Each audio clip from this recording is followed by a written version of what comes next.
काही सविस्तर बातम्या पाहणार आहोत।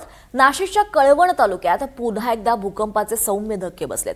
मध्यरात्री 12:06 हे धक्के बसलेत। 3.5 रिश्टर स्केल तीव्रतेचे हे 3 ते 5 सेकंद भूकंपाचे धक्के तिकडे जाणवले आहेत।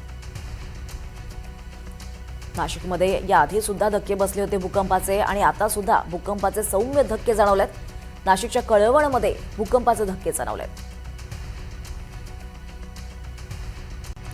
बातमी पावसासंदर्भातली आहे। राज्यात पुढचे 4 आठवड्यांसाठी पावसाचा अंदाज जाहीर केलेला आहे आणि आजपासून 10 सप्टेंबरपर्यंत काही भागात मुसळधार तर काही भागात कमी पाऊस पडण्याची शक्यता वर्तवण्यात आली आहे। पहिल्या 2 आठवड्यात राज्यामध्ये कोकण आणि मध्य भारतात जोरदार पाऊस पडेल अशी शक्यता ज्येष्ठ हवामान शास्त्रज्ञ कृष्णानंद होळसाळीकर यांनी दिली आहे।